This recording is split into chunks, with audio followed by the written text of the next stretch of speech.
अब भाई जी इस सेगमेंट में देखते हैं हम कि जो इंटरेस्ट रेट पैरिटी थ्योरी हमने पढ़ी है वो क्या चीज है और एक्चुअल में मनी मार्केट हेज क्या चीज है, किस चीज को मनी मार्केट हेज कहते हैं। देखो नॉर्मल सिनेरियो में ये आर्बिट्राज करना इंपोर्टर एक्सपोर्टर का काम नहीं होता। ये आर्बिट्राज करने वाले वो लोग होते हैं जो स्क्रीन पे बैठे किसी भी मार्केट से ट्रेडिंग कर रहे होते हैं। मिसाल है कोई स्टॉक्स में ट्रेडिंग कर रहा है, कोई बैठ के जो है वो क्रिप्टोज में कर रहा है, कोई बैठ के फॉरेन एक्सचेंज में कर रहा है, कोई बैठ के क्रूड ऑयल और कमोडिटीज में कर रहा है, गोल्ड वगैरह में ट्रेड कर रहा है। इसी तरह के लोग आर्बिट्राज भी ढूंढ रहे होते हैं। बिजनेस करने वालों का ये काम नहीं होता कि वो इस तरह से बैठ के डेली आर्बिट्राज की कोई अपॉर्चुनिटी ढूंढें। जो लोग ये करते हैं उनका बिजनेस ही यही काम होता है, वो इस तरह की चीजें ढूंढते रहते हैं, गेन लॉस बनाते रहते हैं। हम किसकी बात कर रहे थे शुरू में? हम बात कर रहे थे इंपोर्टर एक्सपोर्टर की, कि उनके लिए एक्सचेंज रेट मूव हो जाता है तो वो अपने एक्सचेंज रेट को किस तरीके से हेज करेंगे या मैनेज करेंगे। थोड़ा सा ऊपर हो जा, सही। अच्छा यहाँ पे देखें कैसे बनता है मनी मार्केट हेज। मुझे लगा सिर्फ गर्दन रह गई है, बाकी कोई ले गया।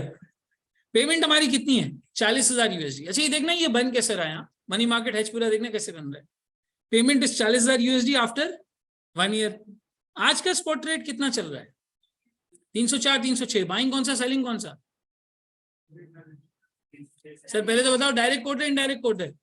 डायरेक्ट कोट है। डायरेक्ट कोट में बाइंग रेट छोटा वाला, सेलिंग रेट बड़ा वाला। रट्टा लग जाएगा इंशाल्लाह एंड तक तुम्हें। सर ये हमारे पास 304 क्या है? बाइंग रेट है। ये क्या है? 306 सेलिंग रेट। ये बल्कि इसको छोड़ मेंशन नहीं करता। ये है बाइंग रेट और ये है सेलिंग रेट, ठीक है। 1 year forward rate offered by the dealer is 341 343 पर यूएसडी। डीलर ने मुझे फोन किया, बोला यार अगर तुम्हें 1 साल बाद पेमेंट करनी है ना 40,000 यूएसडी की, मेरे पास है 40,000 यूएसडी, मुझसे ले लो। कितने रेट पे ऑफर कर रहे हो? 341 343 पे। अब बताओ मैं इंपोर्टर हूँ एक्सपोर्टर हूँ? मुझे पेमेंट करनी है यूएसडी की। मैं इंपोर्टर हूँ एक्सपोर्टर हूँ? इंपोर्टर हूँ। मुझे पे करना है किसको? अपने सप्लायर को। 40,000 यूएसडी की पेमेंट करनी है। बैंक मुझे ये रेट ऑफर कर रहा है 341 343। कौन सा रेलिवेंट होगा? 343 रेलिवेंट होगा सर। 343 मेरे लिए रेलिवेंट होगा। बैंक मुझसे कह रहा है 1 साल बाद आओ, 343 के हिसाब से पैसे दो, $40,000 ले जाओ, $40,000 ले जाओ। ये बैंक ने ऑफर किया। अब देख के मुझे ये रेट ज्यादा नहीं लगेगा? 306 का चल रहा है, 343 की बात कर रहा है। तो हमने बोला कि यार हम एक काम करते हैं, गौर से सुनना, यहाँ सुन लो गौर से। हमने बोला यार हम एक काम करते हैं, हम फॉरवर्ड रेट अपना खुद का बनाते हैं। हम क्या करते हैं? हम फॉरवर्ड रेट अपना खुद का बनाते हैं। बैंक का फॉरवर्ड रेट हम एक्सेप्ट नहीं कर रहे, हम अपना जाती रेट खुद फॉर्म करेंगे। वो कैसे फॉर्म करेंगे सर? आइए समझते हैं। कुछ इन्फॉर्मेशन हमें दी हुई है, हम इसको इस्तेमाल करेंगे। Interest on USD savings account 4% per annum. Interest on USD borrowing account 5% per annum. यानी अगर मैं डॉलर में लोन लूं तो कितने पे? 5%। और डिपॉजिट दूं तो 4% पे। Interest on PKR savings account 13% पे। Interest on PKR borrowing account 15% पे। अगर पीकेआर में इन्वेस्ट करूंगा 13% सूद मिलेगा, लोन लूंगा 15% सूद देना पड़ेगा। Form money market hedge and explain why money market hedge is used. अब इन दोनों की बात करते हैं। कुछ स्टेप्स मैं आपके सामने जो है वो फॉलो करूंगा, ठीक है। मैंने क्या किया, मैंने बोला कि यार मैं खुद का ना जाती जो है फॉरवर्ड रेट बनाने की कोशिश करता हूं, बैंक वाले का मुझे एक्सेप्टेबल नहीं है। इसके लिए मैंने कुछ स्टेप्स फॉलो किए। क्या स्टेप फॉलो किए? मुझे 1 साल बाद पेमेंट करनी है ना डॉलर की। पेमेंट करनी है नहीं करनी है? सर पेमेंट करनी है। 1 साल बाद मुझे ये डॉलर्स चाहिए। कितना अच्छा होता अगर मेरे किसी यूएसडी अकाउंट में ये डॉलर पड़े होते और साल बाद मैं उससे निकाल के पेमेंट कर देता। अच्छा होता या नहीं होता? बहुत अच्छा होता। तो क्या ये आज पॉसिबल नहीं है? कैसे पॉसिबल है सर? आज अगर मैं पीकेआर में बोरोइंग करके उसको डॉलर में कन्वर्ट करवा के अपने डॉलर बेस्ड अकाउंट में रख दूं, यूएसडी अकाउंट में रख दूं, और उस पर मुझे सूद इतना मिले कि इवेंचुअली मेरी पेमेंट क्या हो जाए, 40,000 तक अमाउंट बन जाए, तो ये 40,000 में पे कर सकता हूं। अब यहां मैंने पीकेआर में बोरोइंग कर ली, अगर पीकेआर में लोन ले लिया तो उसका इंटरेस्ट रेट तो डिफाइंड है ना। वो 1 साल का इंटरेस्ट रेट मुझे कितना लगेगा? 15%। अब मार्केट में डॉलर कितने का भी हो, मुझे टेंशन लेने की जरूरत है? नहीं सर, मुझे टेंशन लेने की जरूरत नहीं है। यहाँ पे मैं अपना खुद का फॉरवर्ड रेट क्रिएट करने के लिए 2 स्टेप्स में काम करूंगा। पहला step, I will borrow in PKR. दूसरा step, I will invest in USD. Simple. जब पीकेआर में बोरो करूंगा तो इवेंचुअली पीकेआर को इंटरेस्ट समेत मुझे क्या देना होगा? पैसे वापस देने होंगे। जब ये सूद समेत पैसे वापस करूंगा तो ये टेक्निकली वही पेमेंट है जो वैसे भी मुझे करनी थी 1 साल बाद। अब जब मैं 1 साल बाद डीलर के पास जाता तो डीलर को दुआ देता $40,000 के अगेंस्ट? नहीं सर, क्या पे करता उसको? पीकेआर पे करता, उसके रेट के हिसाब से पे करता। तो इससे अच्छा मैंने बैंक से आज लोन लेके इवेंचुअली यही अमाउंट पे कर दिया। समझ आया? सॉल्व करूंगा पर समझ आएगा। आओ देखो, यहां पे मैं 2 स्टेप्स फॉलो करता हूं। क्या? Borrow in PKR and invest in USD. यानी आप कह सकते हो borrow in local currency, invest in foreign currency, for that matter USD PKR भूल जाओ, फॉरेन करेंसी और लोकल करेंसी। सर सबसे पहले मैं यहां पे डिटरमिन करता हूं how much USD I need after 1 year। 1 साल के बाद मुझे कितने USD चाहिए? 40,000।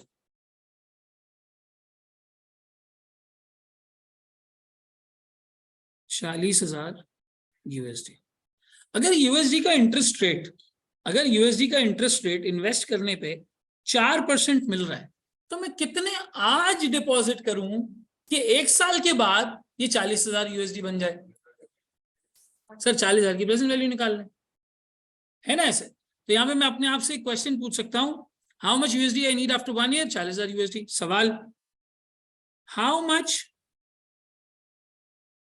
डू आई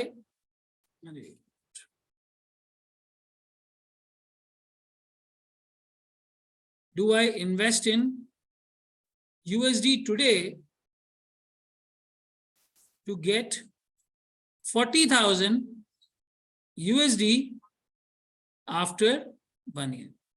मैं आज कितने इन्वेस्ट करूंगा मुझे 40,000 मिल जाए? सर उसके लिए आप प्रेजेंट वैल्यू निकाल लें ऑफ 40,000 USD। सर वो कैसे निकलेगी? 40,000 multiply by 1 plus 4% raise to the power -1। निकालो 38,461.54। ठीक है, 0.5। इतने मुझे आज क्या करना है? इन्वेस्ट करने हैं। तीसरा सवाल, from where will I get these 38,461.54 USD? ये कहां से मिलेंगे मुझे? सर बोरो इन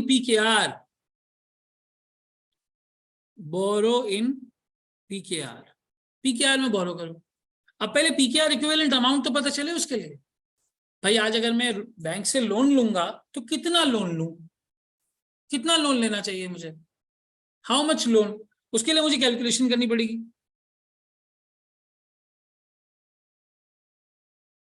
सर आज का स्पॉट रेट क्या चल रहा है डॉलर का? 306। आज अगर मैं पीकेआर लेके जाऊंगा एजेंट के पास और बोलूंगा डॉलर दे दो तो किस रेट पे देगा वो मुझे?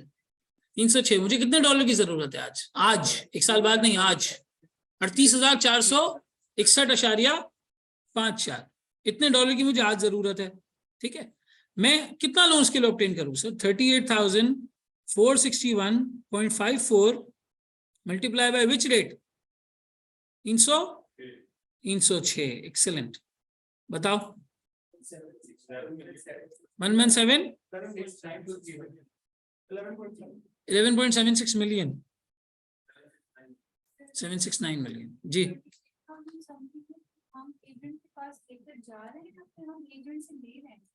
एजेंट से डॉलर्स ले रहे हैं, पीकेआर लेके जा रहे हैं और पीकेआर बैंक से ले रहे हैं। समझ में आ रही है बात? सॉरी मैं भूल गया, 11.769 मिलियन, 11.769 मिलियन। इतना मुझे बोरो करना पड़ेगा, ऐसा ही है। ये बोरो मैं कितने रेट पर करूंगा? सर ये मैं करूंगा बोरो एट 15%, बोरो एट 15%। मैंने बोरोइंग कर ली। अब रीपेमेंट करनी पड़ेगी 1 साल के बाद। 1 साल बाद क्या होगा? आफ्टर 1 ईयर 2 काम होंगे यहाँ पे। पहला, I will get 40,000 USD from USD bank and pay to the supplier. Get 40,000 USD from USD bank and pay to the supplier. Sir मैं सप्लायर को पे कर दूंगा. एक और काम भी होगा, I will repay my PKR loan. Sir वो कितना है? 11.769 million मल्टीप्लाई बाय 1 प्लस कितना परसेंट? 15%. कितना अमाउंट बन गया? 13.534 मिलियन. 13.534 मिलियन. सर 40,000 USD को हासिल करने के लिए इवेंचुअली मेरे जेब से कितने रुपए निकले? 13.534 मिलियन. 40,000 USD को हासिल करने के लिए इवेंचुअली मेरे जेब से 13.534 मिलियन निकले. तो सर इफेक्टिवली मैंने ये पेमेंट की है.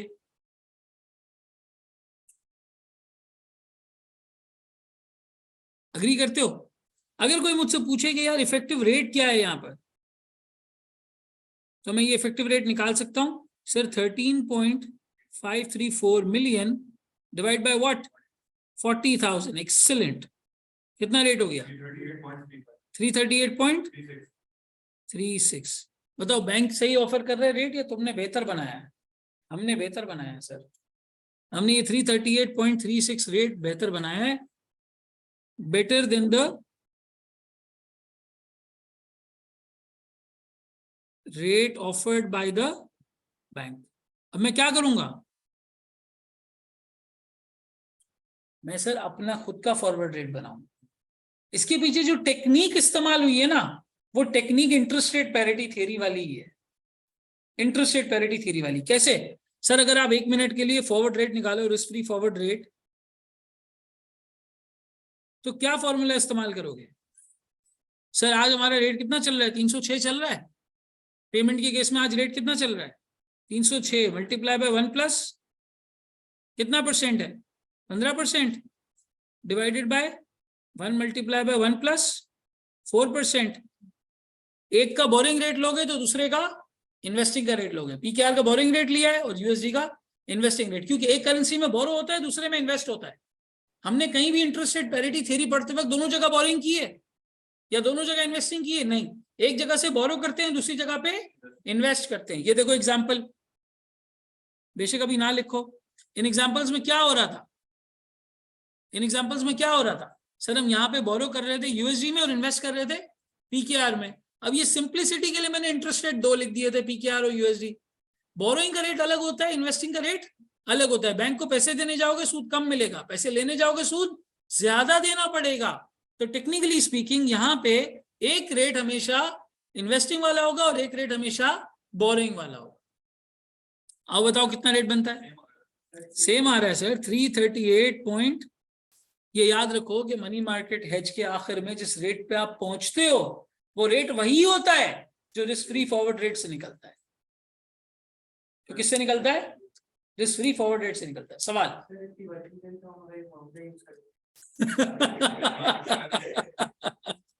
चलो मैं तुम्हें इसकी एग्जांपल देता हूं. तुम हो मिसाल के तौर पे नेस्ले पाकिस्तान में, चार्टर्ड अकाउंटेंट हो गया लड़का. क्या नाम है तुम्हारा? अब्दुल्ला. अल्लाह का बंदा, बड़ा अच्छा नाम है. अब्दुल्ला भाई जो है वो हमारे पास हो गए, सीआरएन में आया लिखा हुआ. इन्होंने जो है वो 40-50 हज़ार की मिठाइयाँ बांट दी, 60-70 हज़ार की ट्रीटें दे दी. फर्म से जो है फारिग हुए. इन्हें मेमन भी देते हैं भाई, ऐसी बात नहीं. सीए क्वालिफाई होने पे सब देते हैं. तो बहरहाल हुआ ये कि भाई इन्होंने सीए पार कर लिया. ये जो है वो नेस्ले पहुंच गए. नेस्ले की ट्रेजरी डिपार्टमेंट में गए और नेस्ले की ट्रेजरी डिपार्टमेंट में पहुंचने के बाद इन्होंने जो है वो काम संभाल लिया. अब इनके सीएफओ ने इनको बुलाया. सीएफओ ने बोला भाई ये बताओ कि हमें एक पेमेंट करनी है, इतनी इतनी पेमेंट है, हम इसका मनी मार्केट हेज कैसे बनाएंगे?